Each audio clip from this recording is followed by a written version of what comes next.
Wow, that's my first reaction upon seeing a recent announcement that the Cardano Foundation made. I think it's quite frankly, hypothetically, pretty fantastic news in regard to Cardano. And that is, I think, because the Cardano Foundation recently announced how Cardano and Injective are now connected via the IBC protocol on testnet. Keep in mind, it's not the mainnet, but it's a testnet. And I think this could be so crucial for the future of Cardano. And I'll even talk about the price later too, because it's almost at 20 cents again. But you know what? I first want to clarify, I am not telling anyone to do anything. This is just my personal perspective, and nothing I say is financial advice. So I think in order to understand what the Cardano Foundation recently announced, I think it's first crucial to understand what Injective even is, because this is going to play a role as to, again, understanding that recent post, right, in case someone doesn't know what it is.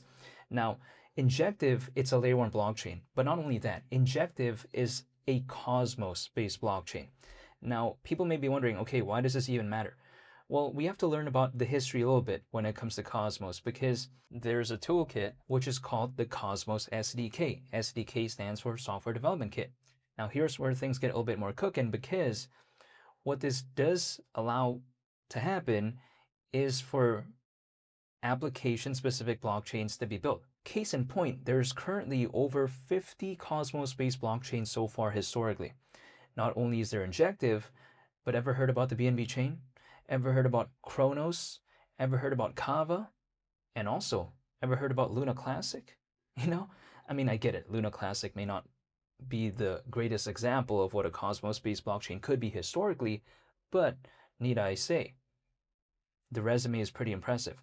So if we take a look at that right there, again, Cardano recently announcing how basically Cardano and Injective are now connected through the IBC protocol. This is pretty legendary because the glue, so to speak, that connects all of these Cosmos-based blockchains together is something called IBC, which stands for the Inter-Blockchain Communication Protocol.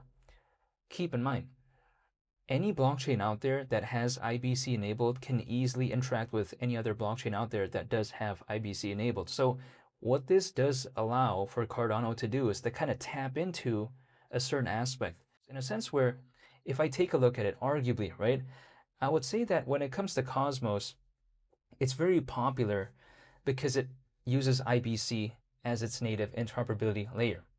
But Cardano is now basically, through the recent announcement, indicating that they're now plugging into that same protocol, starting with Injective. So that's kind of their pathway right there. And again, I get it. People like to say, well, Cosmos isn't that popular. But if we take a look at how many Cosmos-based blockchains there has been so far and the magnitude of those specific blockchains that were built, it showcases why this could matter so much when it comes to the future of Cardano. So again, when it comes to Cardano, they've been doing massive things behind the scenes. I think sometimes people don't really consider what work the Cardano Foundation is putting in, because this kind of came out of left field. If you asked me, like let's say 6 months ago or whatever, would I really think about this type of stuff? Probably not, right? This is not going to be in my bingo card when it comes to what I'm seeing when it comes to Cardano as of right now. But it's still progress nonetheless. So when I see the Cardano Foundation recently announcing how Cardano and Injective are now connected via the IBC protocol on testnet, this is pretty legendary stuff right here, because allegedly what this means is that Injective is the first ever chain with a live on-chain inter-blockchain communication protocol, basically rail to Cardano. So this kind of marks a historical moment actually for not only Injective but also Cardano. Now, people like to say, well, who cares about Injective? But again, it may not be doing the best, but what project is doing the best as of right now? Not that many, right? I mean, okay, ADA, it's almost at 20 cents. Yet again, it's almost kind of returning back to there, but it's still not really that much in the grand scheme of things. But nonetheless, to me, if a lot of projects are going down, generally speaking, compared to moments where they were last year and also the year before, I want to see projects that keep building and developing. And sure, ADA has had a slight recovery, but still, Cardano is not as popular as it was last year and the year before, arguably, in my opinion. But given a time like this, if the Cardano Foundation is continuing to build and develop, that's all I care about as of right now. for the most part because I can't control the price, right? What can I do about it? I mean, wave some magic wand? I can't do that. But nonetheless, though, ADA surprisingly, actually, even though again these numbers aren't the best of all time or whatever, in the past week the recovery has been almost 23%. Wow. The recovery when it comes to Bitcoin, for instance, hasn't been 23% in the past week, just as an example. So I think this is quite impressive what I'm seeing when it comes to ADA. Now, granted though, ADA last year, it was hovering at around $1, and $1 wasn't really that impressive because the all-time high was $3, so naturally $1 being a third of that, it's not going to be considered that good. But even as of right now, ADA is approximately 5 times away from $1. Now, people like to ask me, well, why did ADA kind of recover the way it did in the past week?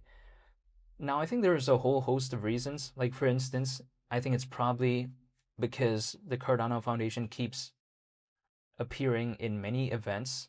Like, for instance, we take a look at Rare Evo, in which we saw what the Cardano Foundation team did over there. They attended that. They're planning to go to Blockchain Rio, which is in Brazil. And also they're planning to go to CV Summit 2026 in Zurich, Switzerland. They're planning to go to Singapore later on this year, allegedly, in Token 2049, for that event. So they're doing things. That's the thing. When it comes to Cardano, it's not like they're playing around. So I think, increased exposure through constantly attending events, and also due to a slight change in market sentiment where it recovered a little bit, and then combined with the fact that Cardano just recently announced what they did with Injective, which I've already mentioned previously in the beginning of the video, I think that kind of created this perfect storm where ADA has been having this recovery as of late. I think it kind of played into it, right? That's the thing.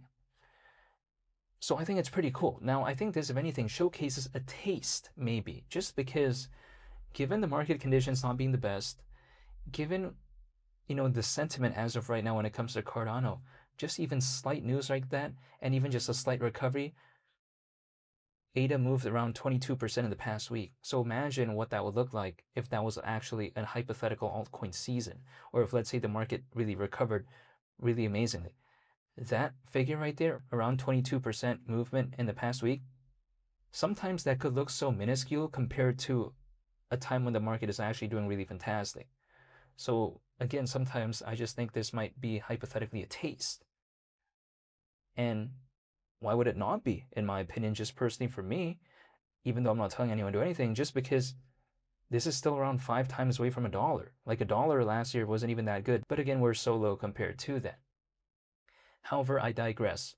The main point of this video anyways is to talk about what Cardano did with Injective as of late, and I thought it was pretty impressive, and I think it's actually a very fantastic milestone. Now again, it's still, on the testnet phase, but if things are usually on testnet, typically mainnet is not that far away, right? So if the mainnet does happen, I'll be sure to make a video on it. So hopefully, y'all stay tuned for that. I want to say thank you so much for watching.